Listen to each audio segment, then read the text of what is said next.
බොහෝ දෙනෙක් තුල වැරදි මත ආකල්ප තියෙනවා. ඉතින් මේකෙන් එකක් තමයි පංචස්කන්ධය සහ පංච උපාදානස්කන්ධය පිළිබඳව තියෙන වැරදි අවබෝධය. පංචස්කන්ධය හැම කෙනෙක්ටම භාවිතා කරන්න වෙනවා.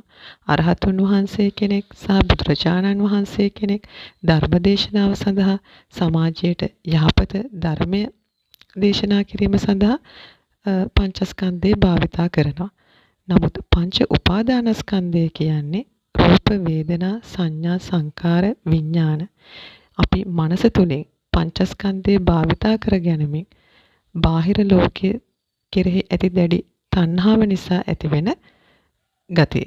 එතකොට මේ පිළිබඳවයි අපි අධ්‍යයනය කරන්න ඕන. උදාහරණයක් විදිහට අපි ආස කරන මල් පැලයක් කවුරු හරි පුද්ගලයෙක් ඒක කඩලා දාලා නම් අපිට ඒ පුද්ගලයාත් එක්ක තරහවක් ඇති වෙන්නේ අපිට අර මල පිළිබඳව තියෙන දැඩි ආකර්ෂණයේ තණ්හාව නිසා. ඉතින් ඒක Taman උපාදානය කරගත්ත නිසා.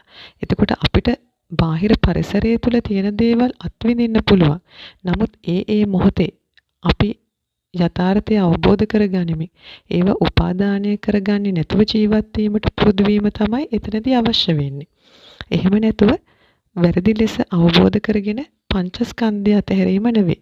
අපිට අපේ ශරීරය යහපත්ව පවත්වා ගැනීම අපේ නිවන සඳහාත් අවශ්‍ය වෙනවා. අපි සැඩපහරකට හසු වෙලා ඉද්දි එහා එවුරට යන්න අපිට අපේ ඔරුව අවශ්‍ය වෙනවා වගේම තමයි මේ ගමන සඳහා අරිය මඟ පූර්ණේ කරගන්න තාක්කල් තමන්ගේ ශරීරයේ යහපත්ව සහ නිරෝගීව තබා ගැනීම අවශ්‍ය වෙනවා.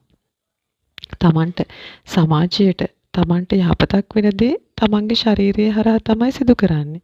ඒ ක්‍රියාකාරකම්. එතකොට තමන් කල්පනා කරන්න ඕන තමන් කරන දේ, හිතන දේ, කතා කරන දේ මොනවද මේ පංචස්කන්ධේ භාවිතා කරමින්. තමන්ට යහපතක්ද, අනුන්ට යහපතක්ද? ඒ වගේම ශරීරය පිළිබඳව විවිධ ඍණාත්මක ආකල්ප දැරීමත් ශරීරයේ රෝගී වීමට බලපානවා. මගේ විෂයට අනුව ශරීරයේ රෝගී වීමට බලපාන ප්‍රධානම දෙයක් තමයි ශරීරය පිළිබඳ තියෙන වැරදි ආකල්ප.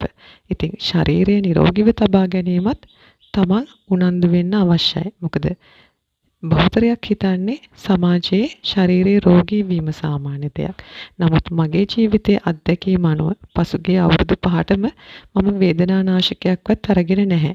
ඉතින් තමන්ගේ මනස පිරිසුදු කරගන්න පුළුවන් නම්, ඒ වගේම තමන්ගේ ගත පිරිසුදු කරගන්න පුළුවන් නම්, තමන්ගේ නිරෝගීකම පිළිබඳව සැලකිලිමත් වෙන්න පුළුවන් නම් තමන්ට තමන්ගේ නිරෝගීකම ආධ්‍යාත්මික මානසික කායික වශයෙන්